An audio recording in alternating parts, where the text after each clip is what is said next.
começando mais um Pode Cri, o podcast onde depoimentos sinceros, informações que edificam sua vida, profissionais incríveis com insights empreendedores vão chegar até você para você falar, meu Deus, eu precisava dessa mensagem. Eu sou a Mayra Dias e estou aqui ao lado do meu parceiro Esdras Santana. Oh, estamos de volta, graças a Deus, depois de umas férias maravilhosas, né? Deus tem seu controle. Que delícia. Algumas coisas acontecem na férias, faz a gente refletir.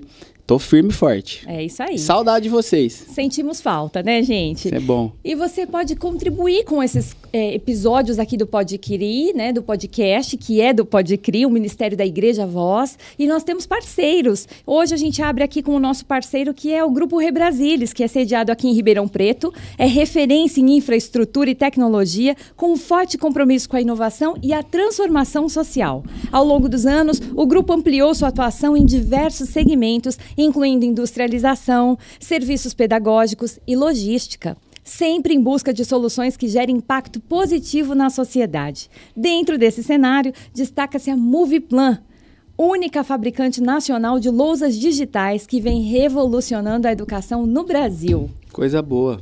Vamos para cima, né? Beijo para o Grupo Rebrasilis. Se você tiver interesse em contribuir com esse Pode Cri, esse podcast da Igreja Voz, do Ministério CRI, só você fazer contato lá no direct do Instagram. A gente está esperando você. A gente tem alguns pacotes lá e você vai ajudar a gente a levar a mensagem do Evangelho para mais longe. Nesse modelo e nesse formato.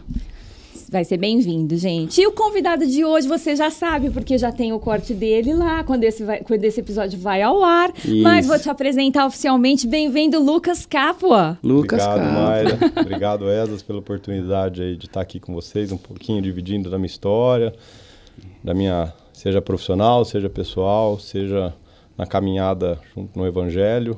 Então, obrigado aí pelo tempo e pela oportunidade de estar junto com vocês aí. Lucas Capua é para os nossos ouvintes e os nossos telespectadores. Para mim é o Luquinha. Luquinha de casa. Vou te falar para mim, porque eu tenho certeza que algumas amigas que também acompanham muito, é o Lucas da Bel, né? Da Nossa Bel. psicóloga querida, Bel, que faz verdade. O fluir, faz o crescer. Lucas da Bel, ele tava contando aqui agora, né, no bastidor, que ele toma meio litro de café conversando com a Bel. Você viu que ele falou isso, né? Eu vou conversando com a Bel. Bel, um abraço, um beijo. Vamos ver se a gente agenda com a Bel, porque a Bel tem conteúdo também para nós aqui. É isso aí. Vamos lá, vamos bater esse papo? Vamos lá, bora. Gostoso? Vai ser um prazer. Lucas, a gente sempre começa... tá assim ainda? Depois das férias, às vezes muda alguma coisa? Não, mas modelou, né? Formatou de um jeito que ficou dessa sequência boa. O pastor Wilson me conversou comigo essa semana e ele olhou para mim e falou assim... Aí saiu o episódio, né, dessa semana e coincidentemente eu estava com ele tomando um café, alinhando algumas coisas dos nossos projetos. E aí ele falou assim para mim, olha... Saiu o podcast dessa semana, ele acompanha. E aí ele viu que era uma convidada, ele sugere alguns nomes, né? Com muito cuidado, ele nunca invade, né, os espaços, né? E poderia fazer, né? E aí ele falou, ficou muito bom o episódio dessa semana. E depois ele olhou e falou assim, que bom, né? Que bom que a gente encontrou um espaço pro Celso, ele se deu bem lá na mesa. O Celso participou, Pastor Wilson, ele se deu muito bem. E nós vamos continuar nessa divisão de bancada, sempre levando pessoas da nossa igreja a se encontrar, a fazer o que Deus nos fez e nos empenhou a fazer, levar o Evangelho, né? Amém. Celso, obrigado, viu? Não poderia começar esse podcast sem agradecer essa ajuda, esse apoio que você está dando para nós aqui, inclusive na bancada. Isso aí. Lucas, primeira pergunta sempre é... Como foi que você conheceu Jesus? Como você foi encontrado por esse amor? Encontrado, fui chamado. O Lucas tem 42. 43 daqui 10 dias. Vai ter festa. Como é que você conheceu Jesus nessa caminhada? Ô Esdras, eu conheci Jesus... Eu já vou te antecipar um versículo, né? A Confissão de Jó. Se eu não me engano, está no capítulo 42, que ele fala... Antes eu te conhecia só de ouvir falar, mas agora os meus olhos te veem, né? Eu nasci num lar cristão. Até estava contando essa história para alguém ontem. Meus pais tinham um grupo de amigos e são amigos até hoje, os filhos são amigos, então a gente criou um vínculo muito forte de amizade, muito forte mesmo. E desde sempre eles se reuniam uma vez por semana em casa ou nas casas, né? Entre eles se organizavam ali e eles liam a Bíblia, eles tinham um estudo bíblico em cima da palavra. Então eu me lembro bem de quando eu era criança mesmo, 8, 10 anos, e eu entrava na sala, né? Não lembro se era uma terça, uma quarta ou uma quinta noite, e eles estavam lá reunidos, né? Orando e discutindo a palavra, refletindo sobre a palavra, sobre os versículos. Então eu nasci nesse contexto, eu nasci nesse berço, e por um tempo foi feito um trabalho também com a gente, com os filhos, né, com os menores. Tinha algumas pessoas do grupo que tiveram ali um chamado. A gente pode entender que na linguagem de hoje é um grupo de célula. Sim. Antigamente talvez não se chamaria hoje, grupo de discipulado, sim, grupo de oração, mas na linguagem de hoje um grupo de célula. Mas eles não frequentavam a igreja. Eles só se reuniam em casa. Então eles não. Mas falavam da Bíblia, liam a Bíblia, do Evangelho. Do Evangelho. É, né? Mesmo? Mas eles não frequentavam igreja nenhuma. Então eu nasci nisso. E existia sempre uma confusão, né? Talvez no passado ali, acabei até participando de algumas coisas na igreja católica, fui batizado na igreja católica, fiz catecismo. Eu iniciei, acho que a crisma, mas não terminei, pelo que eu me lembre. Então, eu cresci nesse ambiente. Esse grupo, será que era aquele conhecido como Navegantes? Navegadores, esse A mesmo. da Adriana, né, que veio num podcast também, ela Esse contou mesmo. que fazia parte, lembra? Não lembro. Esse mesmo. Mas é um grupo com uma base americana. Exatamente. Que desceu para a América do Sul para realmente propagar o Evangelho da maneira de casa em casa, certo? Esse aí. Inclusive tinha um americano aqui, um missionário americano, que ele morava aqui em Ribeirão, que era muito amigo. Esse era um dos amigos. Que foi ele quem veio e trouxe aí, disseminou algumas pessoas. Eu gosto eu brinco com a Mara, né? Eu vou intervindo assim, pra gente ir puxando os assuntos que talvez tá todo mundo querendo saber. Mas seria muito cedo eu te perguntar assim, de que talvez esse modelo de fazer nas casas, sem ter uma base de uma igreja, fez com que você tenha procurado outros caminhos, vamos falar assim. Porque eu me perdi. Mas porque você falou que aprendeu pelo Evangelho, pelo protestantismo, depois passou pelo catolicismo. Talvez tivesse uma igreja amparando. Eu estou querendo chegar na importância da igreja junto com o grupo de célula. Sem dúvida, isso é muito importante, né? A instituição igreja. Porque a gente tem bastante gente no nosso meio que fala assim, eu frequento a célula, tá tudo bem, na igreja eu não estou indo. Na igreja eu não preciso ver a mesma coisa. Não é, né? Não. Eu acho que, assim, uma vez eu vi aquele velho versículo, desculpa, aquela palavra, né? Brasa fora do braseiro apaga, né? A célula é um pilar, né? É uma ferramenta para você se aproximar de Deus, mas o principal é uma vida de intimidade, de oração, né? Não sozinho, né? Não, conectado na igreja. Claro que não. Então a igreja é onde a gente, né? A gente se reúne, nós temos comunhão. Então dentro da nossa própria igreja hoje, eu acho que ela é um modelo para isso. Nós temos diversos pilares, né, fundamentados. Então, tem o Café das Mulheres, o Café dos Homens, que está acontecendo agora nesse momento. Tem o Fluir, que as mulheres fazem lá. Então, assim, tem muita coisa e não dá para ficar fora disso. Agora, atribuir o meu desvio, né, digamos assim, a não estar na igreja, é difícil falar porque eu não sei como é que seria. A gente ouve tantos casos, tantos relatos de pessoas que estavam dentro da igreja, viraram filhos de pastores. Então, assim, a gente não sabe. Mas a importância é saber que qualquer grupo que esteja se reunindo em casa falando do Evangelho, a Bíblia diz, onde tiver 2 ou 3 reunidos falando em meu nome, ali eu estarei. Exato. Mas isso tem que estar conectado a um corpo. Amém. E esse corpo é a igreja. Eu acho, mas eu creio que a semente foi plantada, né? O trabalho está feito. E uma hora... E aí você foi caminhando, voltando para o seu... E aí, respondendo a pergunta da Mayra, né, inicial, eu tenho muito para mim, e eu falo isso para todo mundo, aquele versículo que todos serão chamados, mas poucos serão escolhidos. E eu me sinto um escolhido. Porque, apesar de ter conhecido Jesus, né? Mesmo que de ouvir falar desde novinho, desde muito cedo, tudo, eu caminhava com Jesus marginalizando ele, né? Então era aquela vida dupla, era aquela não tinha uma identidade. Duplo, não, né? E isso não desceu para o meu coração, nem para minha consciência, né? E como foi a virada? Foi doída. Foi na dor, como dizem, ou é pela dor ou é pelo amor, né? Quantos anos levou essa vida dupla? Isso foi em 2010. Eu tinha mais ou menos ali uns 28 anos. Eu passei, e olhando hoje, né, eu agradeço muito a Deus, eu falo isso para todo mundo, pelo que eu passei, porque assim, eu fui para o pior poço, o poço mais profundo da minha vida, para o vale mais fundo da minha vida. E eu agradeço muito a Deus por isso hoje, né? Eu olho para trás, é lógico que tem uma marquinha ali, tem uma cicatriz que está aparente, mas isso hoje não dói mais, né? Então eu falo muito abertamente. Por um tempo eu não consegui. Mas é uma cicatriz e não uma ferida. Ela está fechada, mas eu olho para trás e hoje eu olho com gratidão a Deus, né? Porque eu vou chegar a contar a história para vocês. Porque foi um período muito difícil na minha vida, né? Foram alguns anos, né? O emocional eu resolvi relativamente rápido, mas teve consequências humanas que arrastaram-se por anos. E eu acho que é isso que o pecado traz, né? É que aquela palavra que fala que não existe pecadinho e pecadão. Pecado, para Deus, é pecado, mas as consequências que nós sofremos são grandes. Tanto que quando Deus lá estava formando o povo no deserto, né, ele dá algumas diretrizes, né, ou muitas diretrizes, ele fala acerca dos pecados, né? Quais eram as consequências acerca de cada pecado, né? Então, eu passei por um período muito difícil na minha vida. Eu sofri um acidente de carro.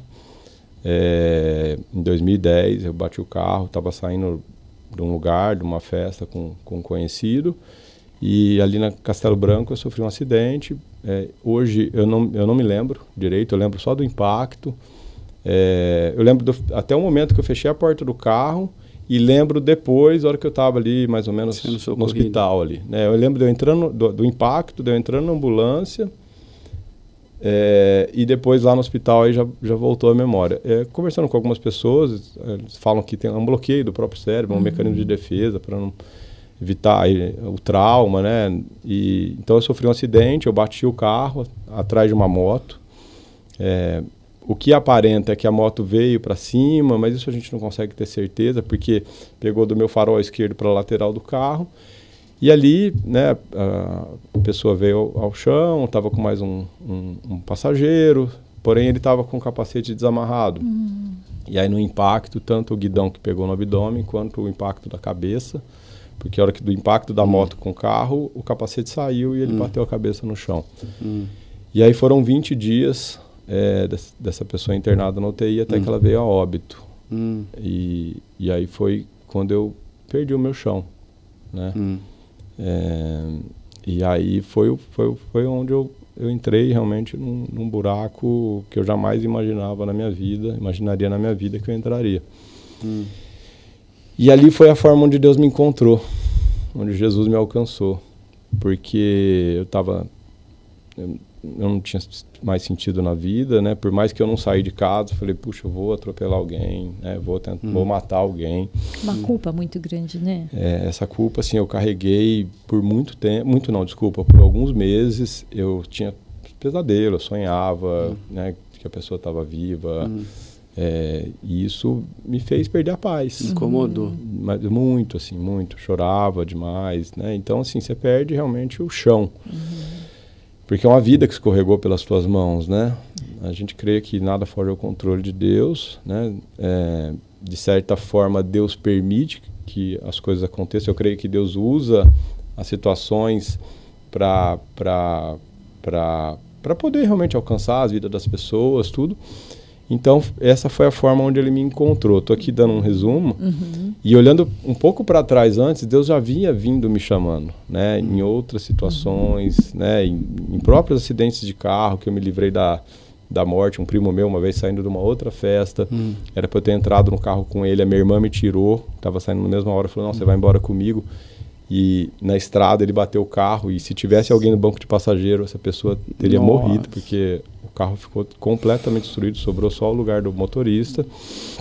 Então eu olhando para isso, eu vinha, Deus, Lucas, vamos, Na verdade, vamos pôr um pouco de contexto do que eu entendo, né, espiritualmente disso, só para os nossos amigos que estão ouvindo, e também talvez ir entender dessa forma. Não é que Deus precisou tirar a vida de alguém para o Lucas vir. Não é que Deus precisou fazer um acidente lá. Não. É porque o inimigo das nossas vidas é assim que ele trabalha. O diabo, ele conhece as coisas, ele tem um conhecimento, ele não conhece e vê o que você pensa, mas ele sabe o que está acontecendo à sua volta. A Bíblia diz que ele está ao derredor, bramando como um leão. Então, ele percebe que o Lucas já estava na mira de Deus. Tipo, Deus falou assim, eu vou ter que trazer o Lucas. Aí o Lucas começa a não ceder, né? Porque o inimigo vai criando portas e a gente não cede. Então, tirou ele do carro, deu o acidente, o inimigo foi lá e falou assim, cara, tem que acabar com a vida desse cara, se não acabar com a vida dele, ele vai voltar. E hoje a gente vê em 2025, nós estamos gravando esse podcast, o quanto ele é ferramenta. E o diabo sabe disso, sabe do potencial. Porque quem está nos braços dele, já está, ele deixa lá. Quem não está e quem está saindo, ele se preocupa e vai criando ferramentas para cercar. Então, cercou daqui, cercou dali. Então, é a forma em que o inimigo age para impedir a bênção de Deus na nossa vida. E da mesma maneira, Deus vem e fala, não, é agora.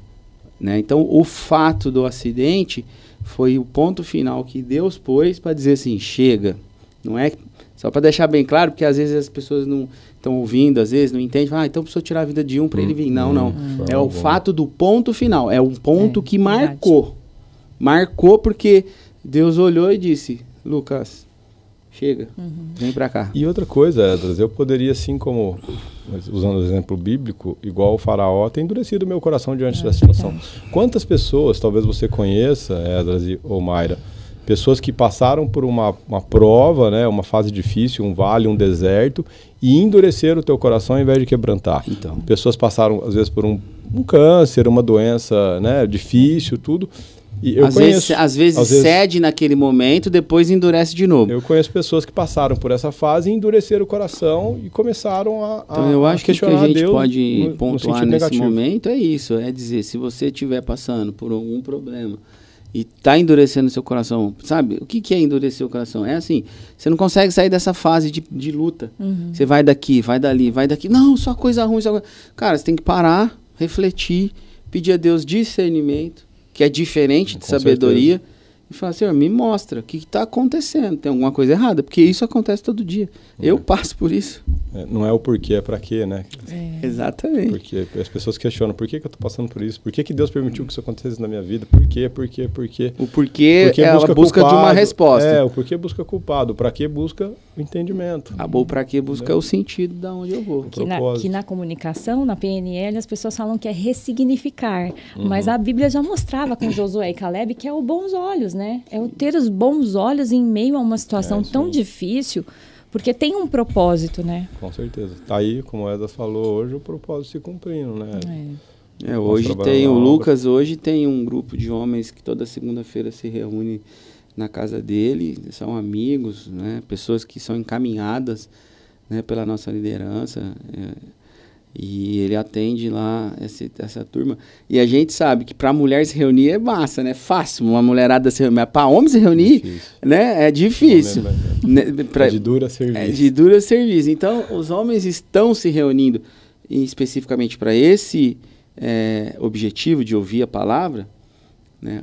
Vamos lá, para fazer um churrasco, o homem tá fácil. Agora, para juntar uma turma para falar, vamos falar de Deus, da palavra, não é fácil. É fácil, Lucas? De jeito nenhum. Galera é mais dura, né? O homem, né? A mulher é mais...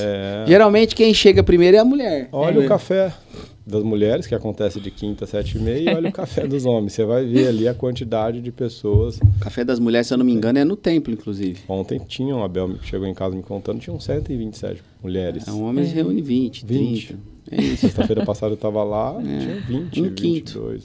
Um quinto. Então Convoquem os homens aí, vocês que estão assistindo. Existe um trabalho aí que a gente precisa fazer com os homens. E homens quebrantem o teu coração. E quando a gente fala isso, homens quebrando seu coração, parece que não combina, né? no olhar humano, pá, que é homem quebrando. Homem tem que ser forte. Homem não pode chorar. Aquela história, né, do machismo, talvez. Não, cara. Quando a gente encontra Cristo de verdade, a gente chora nos pés de Cristo. A gente encontra... Porque o homem, ele é o provedor do lar. Ele representa a fortaleza do lar. Mas para ele ser fortaleza, ele precisa estar com o forte. Não é dele. Né? Isso é espírito não da é unidade. Dele. Não é do homem que vem essa fortaleza, é de Deus. E a gente encontra isso nessas reuniões. É isso aí. Deus te encontrou, te trouxe. E resgatou. Em 2010. E restaurou. 15 anos atrás. 15 anos atrás. E em 2011... Não, em 2010 mesmo eu entreguei a minha vida para Jesus. Foi lá. Foi na Igreja Voz. Tem até um testemunho legal, porque eu estava namorando a Bel já. Tava batendo um papo aqui com a Mari um pouquinho mais cedo, né? A gente tava falando um pouquinho de família, tudo. Bastidor. E... Bastidor sempre é melhor do que é muito mesa. legal. Porque a gente traz muita coisa aqui pra mesa. E a Bel, ela já tinha 35 anos, 34, 35 anos, e a gente tava namorando. Eu sou um pouco mais novo que ela, tenho 5 anos a menos que ela. Não parece, viu? E eu... Você rodou de pneu murcho. Que isso. Pelo amor de Deus. Intimidade. Ela que se conservou muito. Eu tenho que agradar a Bel, viu? Vou trazer ela aqui. Senão ela não aceita o convite. E ela, no final de um culto, ela orou e falou assim, o pastor Wilson fez um apelo, ela falou, se o Lucas for o homem que o senhor tem para mim, porque eu não posso ficar perdendo tempo, enfim, eu estava naquela fase de transição, sabe, quando você está com um pé lá, um pé cá ainda, apesar de ter passado por tudo isso, ela orou isso, e na hora do apelo ela falou, se o Lucas for o homem que o senhor tem para minha vida, eu sei que ele é duro, e ele não levantaria a mão para aceitar Jesus, e muito menos ir lá na frente, publicamente, que é uma coisa que a nossa igreja não tem como padrão, né? Ir na frente. Foi lá atrás, isso em 2010. Aí nesse dia o pastor chamou. E aí eu senti, né, como um empurrão nas minhas costas, literalmente, alguém me empurrando com as duas mãos, falando, vai lá na frente. Eu ouvi essa voz, vai lá na frente. Aí eu levantei a mão, a hora que ela abriu o olho, e eu não sabia de nada, né? Deus tem os seus modos, né, cara? Demais, essa foi uma experiência, acho que a primeira, assim... de uma presença vívida mesmo de Deus. Real. Real. E aí começou toda essa jornada. Que legal. 15 anos. No Evangelho, com ela, né, na formação da família, das crianças. Eu ia até falar, a hora que a gente estava falando sobre o plano, né, do engano, do maligno, porque ele sabe a potência que a gente é nas mãos de Deus, né? Então tem o grupo dos homens. Mas a família que se formou, é um exemplo, né? É uma potência, porque daí potencializa para mais quantos? São 3 filhos ali, né? São 3. Que vão ser potências também nas mãos de vocês, nas mãos de Deus, né? Já são. Já são, é verdade. A família do Lucas é uma família que serve a Deus em todos os sentidos. Eu conheço os filhos dele. É maravilhoso. O João, nossa, eu amo a família dele. E é um exemplo de família, porque as crianças estão enraigadas mesmo ali. Você olha assim, você fala, nossa. E não é religiosidade. A Sara, por exemplo, que tem 10 anos, ela nunca ouviu uma música do mundo. Ela ouve, às vezes, está lá perto de alguém, que você está na casa de alguém, ela fala, papai, troca essa música. A Sarinha. Sei lá, alguma música que está tocando, eu quero pôr um louvor. Você vê que isso é do coração dela, né? Então, assim, isso a Ruth toca piano, ela vai lá em casa, ela toca piano. Que legal. Serve na igreja. Serve na tudo mídia. De coração mesmo, do coração mesmo. Nada obrigado, nada forçado.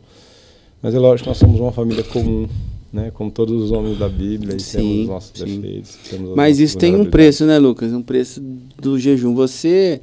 A gente é bastante amigo, né? Eu vejo que de vez em quando eu encontro o Lucas. E aí, Lucas, vamos fazer... Meu irmão, tô de jejum. Ele fala até constrangido, porque ele não quer revelar. Né? Jejum é algo que a gente não gosta de revelar, né? A Bíblia mesmo fala, né? Guarda. Mas você é uma pessoa que tem buscado muito, né? Tem feito muitos propósitos, tem buscado. O que é essa busca? O que você tem? Tenho. Hoje cedo, você vê como... Aí a gente falando agora do Espírito da Unidade, como Deus é um, né? Estava falando com a minha esposa justamente sobre o jejum. Eu estou sentindo um chamado para um outro jejum. Nós já fizemos alguns jejuns. A Bel, inclusive, está em jejum agora, no propósito da família, tudo. E eu falei para ela agora cedo, eu falei, amor, Deus está me chamando para fazer um outro jejum, estou tentando discernir o tempo, mas é para ficar sem comer. E hoje cedo eu estava lendo o versículo que, quando Jesus é questionado, né, pelos discípulos de João, onde eles perguntam, em João 9, se eu não me engano, eles perguntam para Jesus, por que os seus discípulos não jejuam, né? Se nós jejuamos, se os fariseus jejuam, e Jesus fala que eles só jejuariam após o noivo ser tirado. Né? Enquanto o noivo estivesse na festa, eles não deveriam fazer isso. Então, o propósito principal meu do jejum, e eu entendi isso não tem muito tempo, né? Apesar de já ter feito alguns, o propósito principal é buscar Deus, é buscar a presença de Jesus. E lógico que a gente coloca diante do jejum alguns pontos, né, alguns alvos que a gente tem, né, seja a família, seja um trabalho, uma porta que precisa ser aberta, uma resposta, e Deus responde, né? Nós tivemos já muitas experiências, muitas mesmo, de Deus trazendo respostas que nós precisávamos para aquele momento, coisas ainda que não se cumpriram, aliás, bastante coisa que ainda não se cumpriu, no meu trabalho, na vida pessoal dos meus filhos, mas que a gente tem a resposta e nós estamos esperando em Deus. E essas respostas nós conseguimos no período de jejum e oração. Então, é uma prática que eu recomendo e a gente faz mesmo em prol da vida ministerial, das nossas relações, sejam profissionais, sejam pessoais. Isso é legal quando vem naturalmente pelo Espírito, porque a gente olha para o Lucas e não tem aquela religiosidade, né? Da busca pela... Quando a gente fala falando de jejum, é a busca pela separação, né? Separação do mundo, né? Não é, vou fazer jejum porque eu quero receber isso. Não é o receber. Não é uma troca. Não, o jejum não é o receber. O jejum é a busca da santificação, da separação, de encontrar o caminho perfeito, correto, né? Para a gente não se perder. Não é se perder para o mundo, não. Se perder dentro... Tirar as distrações. Isso. Tem gente que se perde. Tem uma frase que eu gosto muito. Sozinho no meio da multidão. Como que pode? O cara tá no meio da multidão, tá sozinho. Existe essa possibilidade. Eu não sou profissional da psicologia, mas eu sei que existe. E também existe pessoas dentro do ambiente cristão que está perdido. Dentro do ambiente da igreja, do evangelho, que está perdido. Ele está gastando o tempo dele, não está investindo o tempo dele. E quando a gente fala de jejum, de separação e de busca pelo Espírito Santo, porque quando a gente fala de jejum, a gente está falando de santidade. Quando a gente fala de santidade, a gente está falando do Espírito Santo, que é aquele que Cristo deixou para nós enquanto ele não volte pela sua segunda vez. Então, a busca pela santidade faz a gente se proteger de coisas que a gente nem imagina que pode acontecer. Então, dentro da igreja, existe pessoas que estão perdidas, mas não perdida para o mundo, perdida para a busca de um melhor caminho a encontrar a Deus. Isso é um perigo. Isso é o famoso muro. Nem lá, nem cá. Mas eu vou todo domingo. Mas eu vou na célula. Mas eu me intitulo cristão. Eu me intitulo crente. Eu me intitulo... Mas dentro do coração não existe uma resposta. Não é isso? E o jejum, ele faz o quê? Ele amacia isso. Ele transforma. Ele faz que a gente fala, não, esse é o caminho. Esse é o caminho da verdade. O caminho da verdade é em busca da santidade. Isso é bom. Isso aí. Isso é lindo. Então, eu pratico o jejum espiritual e também o jejum para o bem do corpo, né? Corpo, alma e espírito. Eu faço o jejum intermitente quase diariamente. Então, agora aqui eu tô sem... meu hábito é não tomar café, fico até o meio-dia. Mas é muito importante essa separação. O que é que eu estou fazendo para mim e o que é que eu estou fazendo para agradar e buscar a Deus. Isso. Por isso que você deve ter falado que você está tentando encontrar o tempo que você vai ficar sem comer, porque deve ser fácil você ficar um período sem comer. Aí, nessa facilidade, você não está ali... criando uma forma de agradar a Deus. Ô Lucas, e a gente sabe que você, além de pai, além de um homem de Deus que está aí com um grupo de a gente não pode deixar de passar também, além do grupo de homens, ele consegue ter tempo de apoiar a esposa e ele também para um grupo de adolescentes, né, cara? São 30 adolescentes, não são? É um pouco mais. De terça-feira na casa dele, faz fila na portaria. A gente teve um prazer de ser vizinhos, fomos vizinhos por uns 3 anos, eu acho. E eu lembro que era uma fila de carros lá. E a nossa célula de terça nasceu em decorrência de um pedido dele. Que legal. Ele falou, vamos fazer uma célula, porque os pais trazem os adolescentes e eles ficam esperando aqui na porta. Eu falei, manda pra cá. Legal. Muito bem. Então é adolescente, homens... Essa célula de adolescentes, a célula de homens nasceu há mais tempo, em 2018, 2017 mais ou menos. E de adolescentes foi um chamado de Deus mesmo, que nasceu primeiro no coração da Bel, depois Deus colocou no meu coração em 2022. Então tem 3 anos e pouquinho, indo para 4 anos, foi no comecinho de 22. E realmente tem sido para nós, né, enquanto pessoas, uma experiência... hora desafiadora, hora de bastante crescimento e aprendizado também, né? A Mayra estava falando do contexto da família. A gente, né, tem a oportunidade de trabalhar com os homens, a Bel tem a oportunidade de trabalhar com as mulheres no café e nós dois juntos, né, temos a oportunidade de trabalhar com jovens, com adolescentes, com os filhos. Né? Então, eu creio que Deus tem dado para nós essa experiência da família. Muito legal. Para que a gente possa realmente ajudar, né, as pessoas, as famílias que hoje passam... E a célula de adolescentes nasceu em decorrência da experiência de você cuidar dos seus filhos, ou não? Da necessidade, da também, demanda? A Ruth estava com 16 anos, é uma fase ali entre 14 e 17 anos que as pessoas, que eles passam, né, todos nós passamos, bastante desafiadora, muita pressão do mundo, eles estão entrando ali no ensino médio, né, começando a experimentar o mundo, né, a se deparar com tantas coisas que nós sabemos bem o que tem por aí. E aí e aí Deus colocou no coração da Bel, não foi nenhuma programação, vamos montar uma célula por conta disso. Né?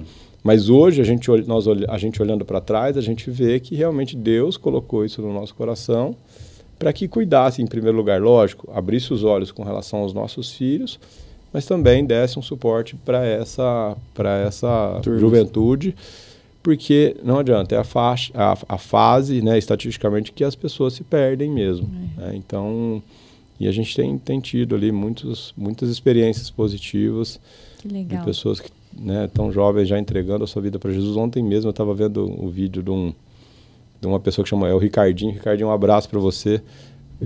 Depois eu compartilho com vocês o vídeo, ele pregando a palavra no Instagram. Ricardinho da Simone Piscarrara? Exatamente. Eu vou te mandar esse vídeo depois. Então, a Simone vai na nossa célula.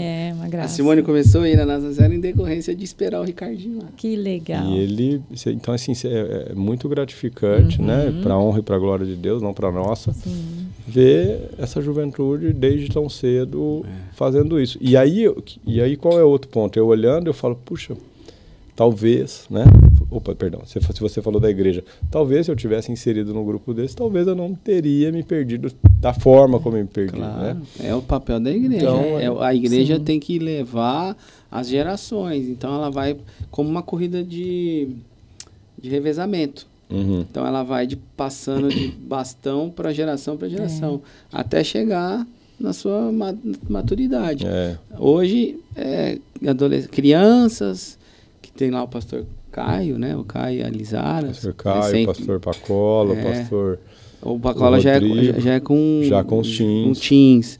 E aí tem adolescentes, aí tem depois o Rodrigo, que nasceu o bebê do Rodrigo ontem, Nasceu ontem. É verdade. Do Rodrigo e a Karina. O Léo nasceu ontem. Um abraço, Rodrigo e Karina. Então, assim, aí depois vem para adolescente, depois vem para homens e mulheres, e aí vai criando essa maturidade até chegar, né, onde Deus levar. Então, precisa de pessoas para trabalhar. Parabéns, cara, porque trabalhar com jovens e adolescentes não é fácil, não. E é o que Jesus fala, né? Grande é a seara, poucos são os trabalhadores. Eu sou testemunho de que a minha filha, a Júlia, ela cresceu nesse ambiente, na célula da Tia Bel. Ela não fala do tio Lucas, não. Ela fala a célula da Tia Bel. Mas é isso, né? A Juju é um testemunho. Eu sou um pai, aqui me coloco na condição de pai. de que tem uma filha que é abençoada nessa célula. E aonde a gente passa hoje, tá sempre alguém falando, lá na célula da tia Bela, do tio Lucas, lá na casa do tio Lucas. Hoje são quantos adolescentes? Uma média, assim, só para... Esse ano ele deu uma reciclada, porque muitos mudaram. Né? De faixa. E acho que é normal isso, acho que é importante também essa oxigenação entre aspas, porque é isso, vai chegando pessoal novo, a gente vai encaminhando pessoal cresce, mais amadurece, velho para outros novos, lugares. Então a nossa função é levar eles para a igreja, né? Seja para o Ministério dos Teens, seja para o Ministério dos Jovens. Mas dá em média uns 50 adolescentes. Bastante. Por terça-feira. Né? Já chegou a dar 90 e pouco lá no ano passado. Mas Lucas, o número pouco importa. Então falamos desse detalhe do Lucas pai, do Lucas ministério de quem ajuda, né, a Igreja Voz a levar os adolescentes para um caminho, os homens. E vamos falar um pouco do Lucas empresário. Como é que tá essa vida? Porque a gente está falando num podcast de empreendedores, né? O Lucas tem uma experiência boa de empreender, né? Tem. O Lucas, para quem não sabe, ele é CEO da Gold Pães. Gold Pães é uma empresa de pães congelados. Fala aí, como é que é? É uma empresa que nasceu de uma padaria, né? Gold Pão. A família da minha mãe veio toda de padaria. Desde 1968, mais ou menos. Era uma padaria? Nasceu uma padaria lá no bairro da Vila Tibéria, família Crispim, muito conhecida aqui pelo pessoal mais velho em Ribeirão Preto. E meu avô veio para a cidade, né? Eles moravam numa fazenda, e aí veio para cá e empreendeu. Começou a fazer pão. Montar uma padaria, o negócio deu muito certo. E foi crescendo, abriu a segunda. Eles eram Era a padaria daquela padaria de bairro que falava, me dá 3 filão. Padaria do comércio, lá na Luiz da Cunha. Numa Vila Tibéria. E aí eles eram em 7 irmãos e aí eles foram abrindo padaria aqui, padaria ali. Chegaram a ter, ao todo, não sei se é ao mesmo tempo, em torno de 14 padarias. Tinha uma Gold Pão ali na 7 de setembro? Não, ali é Nosso Pão. Nosso Pão. Que é do meu primo. Até hoje. Tá lá. É parente. O melhor pãozinho para churrasco de Ribeirão. É o mini filão, exatamente. Mais famoso aí. E tem diferença de fazer mini filão e de fazer filão? Teoricamente não, porque é só o formato, né? A receita, nós produzimos os dois, é a mesma. O cara vai pegar na manha. Mas ali ele tem uma receita diferenciada, né? É um produto diferente do mini filão comum que tem aí. Por isso que ele é tão famoso e é muito bom. E aí da família de 7 padaria, vai lá, aí meu pai conheceu a minha mãe. Empreendedores. Né? Atrás de um balcão de padaria, foi comprar um sonho, ele não sabia o tão caro que esse sonho ia custar na vida dele. Literalmente um sonho. E aí, né? O seu pai era cliente? Meu pai, ele foi lá, acho que ele estudava ao lado dessa padaria que a minha mãe trabalhava. Ele era cliente, então. Porque o que acontecia? Os foi irmãos... comprar um sonho, literalmente, comprou um sonho. Pagou os irmãos tinham a prática de pegar os filhos e colocarem para trabalhar na padaria do outro irmão, né? Nunca na do sim. E aí minha mãe estava trabalhando lá, ele chegou, conheceu a minha mãe e começaram o relacionamento, a namorar, casaram. E aí o meu pai, ele é bacharel em Direito, trabalhou por um tempo no Fórum, depois montou uma lotérica, e aí em 88 ele montou a primeira padaria, né, em sociedade com meu tio, irmão da minha mãe, ali no bairro do Sumarezinho, e na rua Santa Catarina. Essa padaria, minha sogra comprava pão. Foi nossa, lá de 88 a 92 ou 3, perto da pracinha. E aí ele vendeu, montou uma padaria no centro, essa foi bastante famosa na época, inaugurou em 94. Chamava Gold Pães também. Chamava Pão Quente. A Bernardino de Campos com a Barão do Amazonas. Sei. E quase em frente ao Marista ali. Tá. E aí meu pai sempre teve uma veia empreendedora, né? Ele falou, puxa... A Jaba ali fez muitos prédios ali. Fez. Aquilo ali foi nessa época ali era o Não, tinha muito movimento no centro.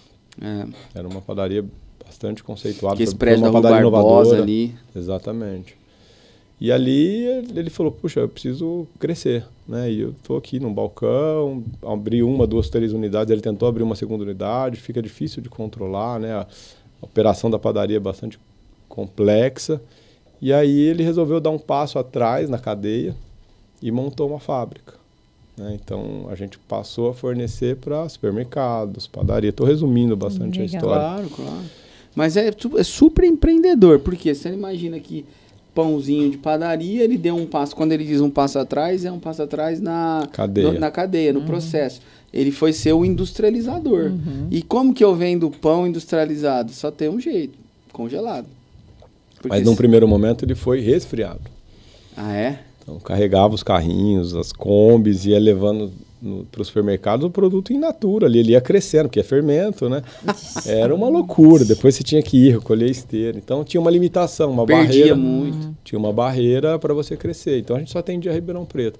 E aí nós precisamos fazer o congelado, se a gente quer expandir, ir para outras cidades, ir para outras regiões, só que existia a limitação financeira. Ô Lucas, deixa eu só, isso é interessante, tem muita gente que precisa desse insight. Para você sair do pãozinho de padaria lá, para chegar no congelado, eu não imaginei, passou pelo in natura, tarará. Mas você acredita esse entendimento, essa inteligência de ter chegado no resultado de hoje, no que? É pensar o negócio, é viver o negócio, é buscar soluções para dentro, porque geralmente as pessoas desistem no meio do caminho. Tipo, se você tivesse desistido lá, não tem condição, in natura não dá, não sei o que, desistir porque você parou de pensar o negócio, você desanimou o negócio. Porque tem gente que desanima no meio do caminho, porque para de pensar o negócio. O que você... Eu acho que em primeiro lugar foi a visão do meu pai. O que a maior herança que ele podia me deixar foi essa visão. Porque eu nasci já dentro desse contexto. Vinha de pensar o negócio. Precisamos ir para o congelado. Eu era relativamente novo, eu tinha ali uns 18 anos, 17 anos, mas já trabalhava, né? Comecei a trabalhar desde muito cedo. Eu aprendi a ficar no caixa da padaria com 10 anos. Naquela época era assim, né, cara? Eu também. Meu pai teve sorveteria. Meu pai, pra quem não sabe, você sabia disso, mãe? Eu não. Meu pai teve 4 ou 5 sorveterias, minha mãe, essa loucura que também. Demais. E eu também fui pra caixa de sorveteria, servi bola, servi balcão. Fiquei no caixa do restaurante do francês, lá em naquela São Paulo, né? Aos essa 7 prática. anos. Ia lá no dia do movimento, ficava Começamos lá. muito cedo. E hoje eu agradeço por isso. Ô, Mayra, falar nisso, aspas, a gente precisa combinar um dia de ser sentado lá de lá, né? Pra gente contar essa história do restaurante francês. Sim. A Mayra tem uma história fantástica. O pai dela, chefe, nossa. Empreendedora assim também, uma graça. E aí, voltando então do pães, cara, porque é difícil chegar num resultado. Não, completamente, né? As pessoas talvez olhem para hoje, né? A empresa cresceu, com a graça de Deus, né? Hoje a Gold Pães tem quantos funcionários mesmo? Em torno de uns 700. 700 funcionários, isso é muita gente. Bastante. E um processo de pãozinho francês, é um processo de varejo, né? Mas não tem só o francês, né? Nós temos 60 SKUs, então a gente faz todo o portfólio de uma padaria. 60. Então tem a pão de hambúrguer, hot dog. E então, pão de hambúrguer é congelado também? Tudo congelado. É tudo congelado. Tudo cru congelado. Tem sonho. Como tem que a parte faz doce. vem desse universo? Foi o que eu fiquei pensando quando ele estava falando. Café não me pega, mas um pãozinho. Pão de queijo. Que delícia. Mas, só para terminar, porque tem gente curiosa para saber. Eu tô desistindo no meio do caminho, mas eu não vou desistir porque eu preciso viver esse entendimento. Quando a gente acredita num propósito, né? Eu acho que não que as coisas se tornem mais fáceis, mas é um combustível para você continuar. Nós acreditávamos, né? O meu pai acreditava, ele em nenhum momento... Então eu vi ele passando por fases muito desafiadoras e nunca desistindo. Eu acho que talvez isso tenha sido um modelo para mim, né? De não jogar toalha na primeira barreira, no primeiro desafio. No Às vezes dá vontade, não dá, cara? Demais. Nós tivemos inúmeras vezes, mesmo depois da empresa já consolidada. A gente tem um grupo, ele, o Du, que já passou por aqui, de oração, que o Du deu uma mensagem ontem e a gente comentou isso, né? Às vezes dá vontade de mandar jogar a toalha, né? A gente às vezes se decepciona, se frustra. Meu Deus do céu. Às vezes cansa. E isso acontece com o negócio também. Tem muita gente que para no meio do caminho e fala, não aguento. Independente do tamanho. E tem que... Não, e quanto maior, pior é. Mais desafiador é. Ontem mesmo, né? A gente estava numa reunião, com os meus irmãos, porque já tinha feito uma reunião com o pessoal da parte administrativa, ali, de contabilidade, financeira, porque o Brasil está passando por uma mudança muito grande, reforma tributária, a todo momento. Nós somos empresários e empreendedores e a gente está sofrendo o que não precisava sofrer. E a gente, todo momento, se pega pensando, né? Puxa, será que não é melhor parar, reduzir fechar o guarda-chuva? Não sei, né? Então, mas, de novo, aí entra a parte espiritual, a gente discernir o que é que Deus tem para nós, né? Independente se é desafiador, se não é. E a vida é feita de fases, mas eu passei por essa fase o ano passado. Eu falei, puxa, será que não é o momento de parar já, né? Enfim, não pela minha idade, né? Mas de repente, aqui deu, pelos sei lá, riscos, vamos vender, pelos vamos riscos que a diluir o gente risco, né? assume, Cabeça de empresário de um ano. É. Puxa, se eu fosse olhar hoje o contexto do Brasil, E uma olhando empresa a minha que empresa, emprega 700 funcionários. eu ia chamar um sócio e falar, pô, pega aqui uma fatia da empresa, ia pôr um dinheiro no bolso, né? Distribuir ali entre os sócios. Puxa, ia ter uma segurança, mas a segurança não está no dinheiro, não está em homens, não está na Deus política, não é o mamon. está em Deus. E aí eu fui discernir isso em jejum, fui discernir isso em oração, e eu entendi que não era a hora ainda. Deus tem algo diferente. Então é muito importante a gente alinhar o nosso coração ao coração de Deus, né? Porque senão a gente acaba tomando decisões precipitadas, né? Ou erradas por conta do nosso coração. E enganoso é o coração do homem. Né? Mas tem que ter uma veia empreendedora. Tem que ter, todos os dias. E não pode parar no meio do caminho. Todos os dias você tem que empreender, todos os dias você tem que inovar. 70% da sua matéria-prima é farinha.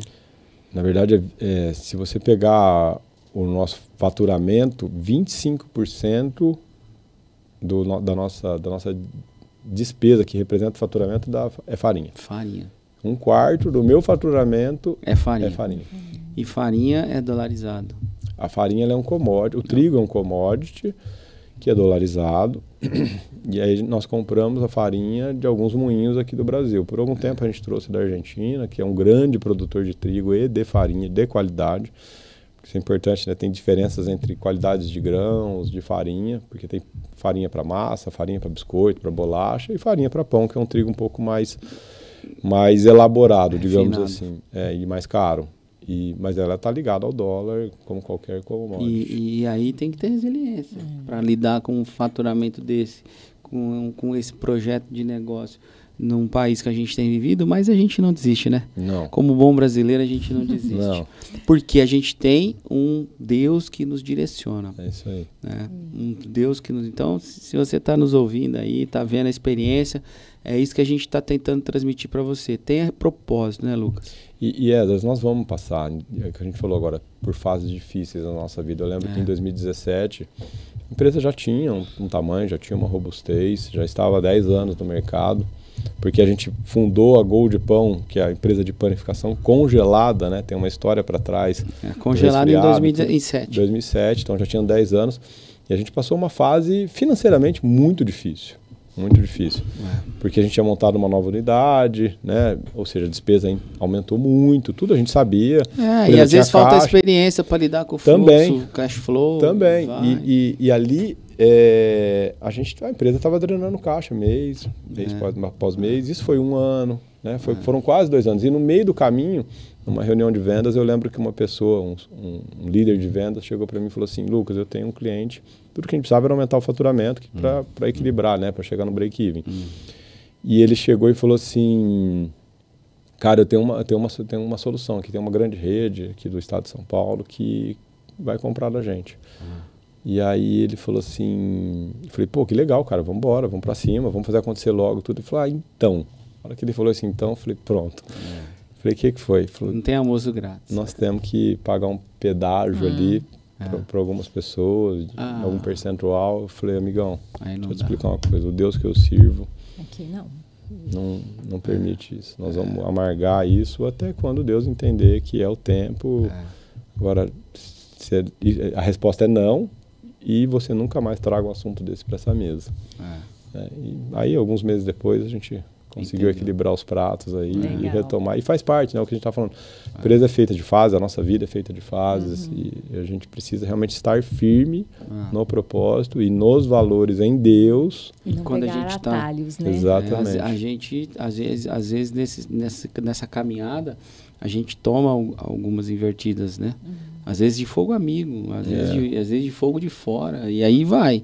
Só que a gente tem que ter resiliência e espiritualidade para pedir a Deus discernimento. Conversando com o pastor Wilson.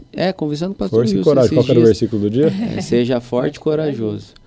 Eu conversei com o pastor Wilson esses dias, essa semana, e ele olhou para mim e falou assim: a experiência da vida me fez entender que eu deveria ser leve E o crescimento da Igreja Voz veio quando eu entendi isso, que eu não precisava correr para ela crescer e fazer tudo.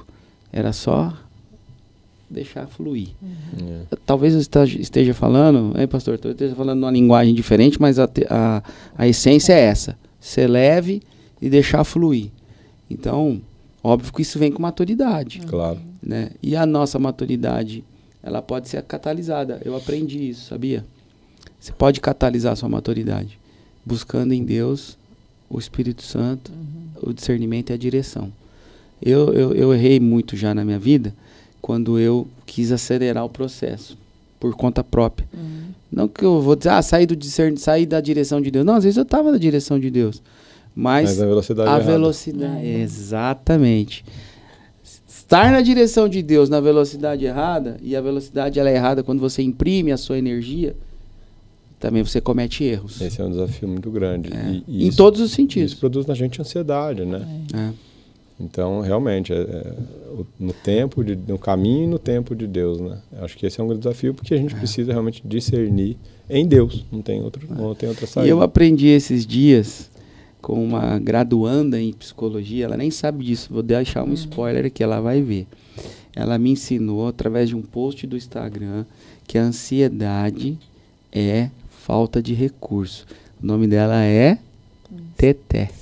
A Estela Bocaiúva. Ela é uma graduanda, acho que ela está no último ano ainda. Tá terminando agora. Cara, mas ela me deu, brincadeira, eu arrepio, olha aqui, arrepio de ouvir, de eu falar. Porque quando eu li aquilo, eu falei, Esther, você tá maluca? E eu comentei lá no post dela. Falei, tem que pagar essa consulta. Quando você tem falta de recurso, você fica ansioso. E eu tô falando recurso, não é financeiro. Tô falando recurso, às vezes, de... Interno. Tá te faltando conhecimento, tá te faltando fé. Qualquer recurso que te faltar, vai... ansiedade. Às vezes vai faltar o recurso financeiro. Sim. Aí você vai ficar ansioso, porque você vai ter que pagar uma conta e eu não tenho dinheiro. Sim. Mas esse é mas tem um recurso interno também. Sim. Então, Esther, um beijo pra você. Você é fantástica. Muito legal. Cara, você vê, um insight maluco. Né? Lucas, estamos indo pro fim. É verdade. Pô, a gente se deixar, a gente vai aqui embora, uma hora, passa né, cara? Passou mesmo. Já deu uma hora lá. E tem assunto, né? Tem assunto, mas é porque é leve, né? Porque é gostoso. Cara, obrigado pela sua presença. Obrigado a vocês pela oportunidade. Obrigado, Mayra. Contar essa experiência. Vão ter cortes excelentes aí. Vão mesmo. E você que tá aí procurando um podcast inspirador, tá aqui, Lucas Capa, sua família, empresário, homem de Deus, que busca a santidade, um exemplo, um amigo, né? Tem coisas que a gente não pode falar, mas Deus sabe. Esse aqui é um amigo. Ele é um amigo. E amigo que sabe ser amigo, mesmo que se expõe a ser o amigo. Obrigado, viu, pela sua amizade, irmão. Obrigado mesmo. Você. Uma inspiração. Obrigada por ter vindo, Mayra. Viu? Obrigado por tudo aí. E obrigada a vocês por ficarem aqui conosco até o final. Se esse podcast edificou sua vida, compartilha com alguém que você sabe que também vai ser edificado por essa mensagem. Clica no aviãozinho, manda pro grupo do WhatsApp, pros seus amigos de célula, pros seus amigos do clube, pros seus amigos da igreja, pros seus vizinhos, pro condomínio. É isso aí. Corre lá também no Instagram, no Crie Voz, que você vai assistir aos cortes desse podcast e de muitos outros que são maravilhosos. Nós vamos ficando por aqui e a gente se vê numa próxima edição. Até mais.